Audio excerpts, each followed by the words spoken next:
የዶናልድ ትራምፕ አድሚኒስትሬሽን ቃል በገባው መሰረት እንግዲህ የቦነስ ስጦታውን ሊያበረክት ችሏል። ይህ እንግዲህ በርካቶችን አስገርሟል። በተለይ ደግሞ ቃል በገባ እጅግ በጣም በፈጠነ ጊዜ ውስጥ ይህንን ስጦታ ማበርከቱ በብዙዎቹ ዘንድ ግርምትን ፈጥሯል። እስኪ አንድ ቪዲዮ ተመልክተን እንመለስ። So today we are announcing that we are going to be handing out bonus checks of $10,000 to TSOs, to agents who work for TSA who served with exemplary service. And what that means is that we are going to not only continue their paychecks like they should have received all along, but also they're going to get a bonus check for stepping up, taking on extra shifts, for showing up each and every day, for serving the American people, and taking seriously the mission that the Department of Homeland Security takes seriously and that they take seriously every single day. And that's keeping the American people safe while they go and commute across the country and while they do their work and business and take care of their families. A check and say thank you from the American people. Appreciate it. Ashley, thank you. Thank you so much, Roland. Take care. Take care. እንደሚታወሰው የዶናልድ ትራምፕ አድሚኒስትሬሽን እንግዲህ ሸትዳውኑን ተከትሎ ሁለት ነገሮችን ቃል ገብቶ ነበረ። ከዛ መካከል እንግዲህ የመጀመሪያው ለቲኤስኤ ሰራተኞች ወይም ደግሞ በትራንስፖርቴሽን ኤንድ ሴኩሪቲ አድሚኒስትሬሽን ውስጥ ለሚሰሩ ሰራተኞች የ$10,000 የቦነስ ስጦታ እንደሚኖረው ቃል ገብቶ ነበረ። እንግዲህ ቃል በገባው መሰረት እነኚህ ሰራተኞች ለሰጡት አገልግሎት በተለይ ደግሞ በሸትዳውኑ ጊዜ በነበረው ከፍተኛ የሆነ ችግር መስዋዕትነት ከፍለው በቦታው በመገኘትና ሽፍታቸውን ሳያዛቡ ስራቸውን በአግባቡ በመወጣታቸው ምክንያት የ$10,000 ቦነስ እንደሚገባቸውና እንደሚሰጣቸው ቃል ገብተው ነበር። ታዲያ በተመለከታችሁት ቪዲዮ እነኚህ የቲኤስኤ ሰራተኞች የ$10,000 ቦነሳቸውን ሊወስዱ ችለዋል ማለት ነው። ይህ ደግሞ የትራምፕ አድሚኒስትሬሽንን ምናልባትም ያስመሰገነና በተለይ ደግሞ በዚህ ፍጥነት ቃል የገቡትን ነገር ተግባራዊ ማድረጋቸው በርካቶችን ያስገረመ ጉዳይ ሆኗል። ሌላኛው ዶናልድ ትራምፕ ቃል ገብተውት የነበረው ጉዳይ እንግዲህ እንደ ፕሮፖዛልም ያቀረቡት ነገር ምን ነበረ? ለእያንዳንዱ አሜሪካዊ የ$2,000 የትርፍ ክፍፍል እንደሚኖር ነበረ። ታዲያ ይህ የትርፍ ክፍፍል የሚደረገው ሀገራት ላይ ተጥሎ ከነበረው ታሪፍ ከተሰበሰበው ገቢ ላይ እንደሚሆን ገልጸው ነበረ። ይሁንና አሜሪካውያን $2,000 ያገኛሉ ወይ ደግሞ የትርፍ ክፍፍል ይኖራቸዋል የሚለውን ጉዳይ በተመለከተ በርካቶች አመኔታ እንደሌላቸው ሲገልጹ ተስተውለዋል።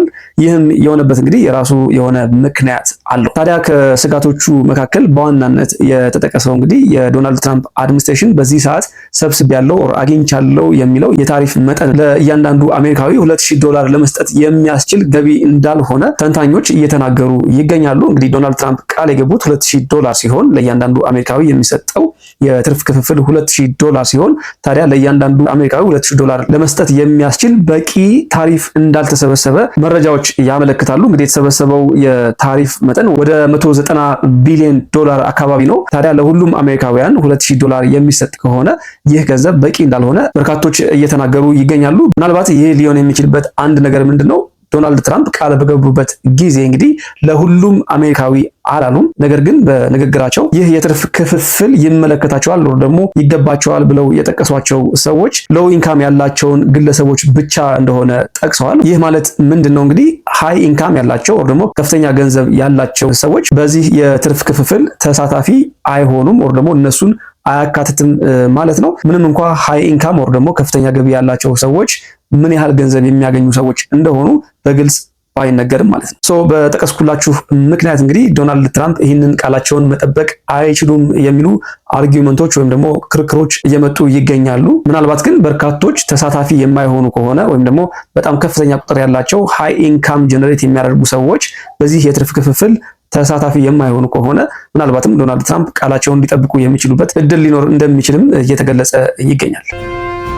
ሁለተኛው ስጋት የሆነው ምንድነው? እንግዲህ ዶናልድ ትራምፕ ከዚህ ቀደምም በተደጋጋሚ ቃል ገብተው ቃላቸውን እንዳጠፉ የሚያሳዩ ሪከርዶች አሏቸው የሚል ነው። በተለይ የምታስታውሱ ከሆነ ኤለን መስክ ይመራው የነበረው ዶጅ ወይም ደግሞ የፌደራል መስሪያ ቤቶችን ኮንትሮል ወይም ደግሞ ኦዲት የሚያደርገው ዶጅ በሰዓቱ እጅግ በጣም በርካታ ወጪ ሊደረግ የነበረ ገንዘብ ለመንግስት ገቢ እንዲደረግ ማድረጉ የሚታወስ ነው። ዶጅ የሚባለው ኤለን መስክ ይመራው የነበረው ይህ ተቋም ታዲያ በሰዓቱ ከመንግስት ያለ አግባብ ወጪ እየተደረገ ነው ያለውን ገንዘብ መቆጠቡና መንግስትን ከአላስፈላጊ ኪሳራ አትርፏል መባሉ የሚታወስ ነው። ይህንንም ተከትሎ የትራምፕ አድሚኒስትሬሽን ለእያንዳንዱ አሜሪካዊ ሊባክን ከነበረው ገንዘብ ላይ የ$5,000 ስጦታ ይበረከታል ብለው እንደነበረ እንግዲህ በበርካታ ሚዲያዎች ተዘግቧል። ይሁንና በሰዓቱ የ5 $5000 ስጦታ ለአሜሪካውያን የሚል ምንም አይነት ኢሹ በዶናልድ ትራምፕ አድሚኒስትሬሽን ቃል እንዳልተገባ መረጃዎችም ያሳያሉ። በሰዓቱ ይናፈሱ የነበሩ ወሬዎች ከዋይት ሃውስ ያልወጡ በዶናልድ ትራምፕም ሆነ በአጋሮቹ ቃል ያልተገቡ እንደሆኑ ከተለያዩ ምንጮች ለማረጋገጥ ችያለሁ። ታዲያ ከዚህ ቀደም ዶናልድ ትራምፕ ቃል ገብተው ለአሜሪካውያን የስጦታ ይኖራል ብለው ቃል ገብተው ነገር ግን በተቃራኒው ቃላቸውን ያጠፉበት ምንም አይነት አጋጣሚ እንደሌለ ለማረጋገጥ ችያለሁ። ይሁንና ብዙዎቻችሁ የምታስታውሱ ከሆነ በኮቪድ-19 ወቅት አንድ ክስተት ተከስቶ ነበረ።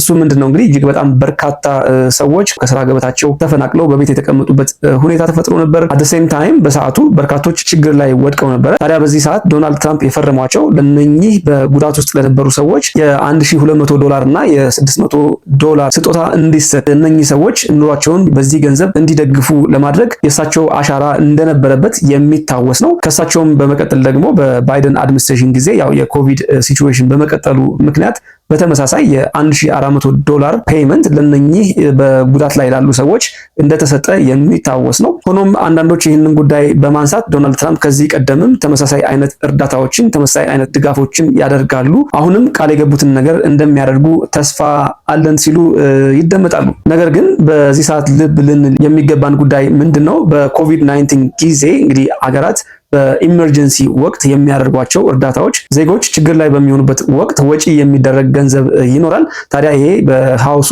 ወር ደግሞ በኮንግረሱ ተወስኖ ለነኚህ ግለሰቦች የተደረገ ወጪ ነው። ነገር ግን በዚህ ሰዓት ዶናልድ ትራምፕ ቃል የገቡት ነገር ኢትስ ፕሮፖዛል ነው ያቀረቡት። ገና ተጨባጭ የሆነ ነገር አይደለም። ዶናልድ ትራምፕ ያቀረቡት ፕሮፖዛል ለመጽደቅ ያልፏቸው የሚገቧቸው ስቴፖች አሉ። እነኚህን ስቴፖች አልፎ ፕሮፖዛሉ ተቀባይነት የሚያገኝ ከሆነ ግለሰቦች ወይም ደግሞ አሜሪካውያን ይህንን ገንዘብ ማግኘት የሚችሉ ይሆናል። መቼና እንዴት ይሆናል የሚለው ነገር ስቲል የታወቀ ነገር የለም። በሌላ መረጃ ዶናልድ ትራምፕ $5 ቢሊዮን ካሳ ይገባኛል እያሉ ይገኛሉ። በቅርቡ የወጡ መረጃዎችን እንደሚያመለክቱት ከሆነ እንግዲህ ዶናልድ ትራምፕ ቢቢሲን ከሰውታል። ቢቢሲ የተናገርኩትን ነገር በመቁረጥና በመቀጠል ወይም ደግሞ ኤዲት በማድረግ ንግግሬ የተለየ ይዘት እንዲኖረው አድርጓል። ይህንን በማድረጉ ምክንያትም ደግሞ $1 ቢሊዮን ካሳ ይገባኛል ብለዋል። ታዲያ ይህንን ተከትሎ ቢቢሲ ስለ ጉዳዩ ምላሽ ሰጥቷል። ታዲያ በምላሹ ዶናልድ ትራምፕ የተናገሩት ነገር ልክ ነው፣ ቢቢሲ ስህተት ሰርቷል፣ ለአጠፋውም ጥፋት ይቅርታ ጠይቋል። ታዲያ ዶናልድ ትራምፕ ይገባኛል ያሉትን $1 ቢሊዮን ካሳ የማይገባ እንደሆነና እንደማይከፍል አሳውቋል። ይሁንና ዶናልድ ትራምፕ እንግዲህ ሰጣ ገባውን የፈለጉት ይመስላሉ። የቢቢሲን ይቅር ማለት ተከትሎ ዶናልድ ትራምፕ ለጠፋው ጥፋት የሚገባኝ $1 ቢሊዮን ብቻ አይደለም፣ ይልቁን ሊሰጠኝ የሚገባውን ካሳ ወደ $5 ቢሊዮን ከፍ አድርጌዋለሁ ብለዋል። ከአንዳንድ ምንጮች ያገኘኋቸው መረጃዎች እንደሚያመለክተው ከሆነ ቢቢሲ እንግዲህ በአመት ወይም ደግሞ አኑዋል ኢንካሙ ወደ $5 ቢሊዮን አካባቢ ነው። ታዲያ ዶናልድ ትራምፕ የጠየቁት የካሳ መጠንም የቢቢሲን አኑዋል ኢንካም ወይ ደግሞ አመታዊ ገቢ ሙሉ በሙሉ ጠራርጎ የሚወስድ ይሆናል ማለት ነው። ታዲያ ዶናልድ ትራምፕ በዚህ ክስ ያሸንፋሉ ወይስ የቢቢሲ ይቅርታ ተቀባይነት አግኝቶ ጉዳዩ በሰላም ይፈታል? ሁሉንም አብረን የምንመለከት ይሆናል። አብራችሁኝ ስለቆያችሁ እጅግ አድርጌ አመሰግናለሁ። ላይክ፣ ሼር፣ ሰብስክራይብ ማድረግ እንዳይረሳ። ጤና ይስጥልን።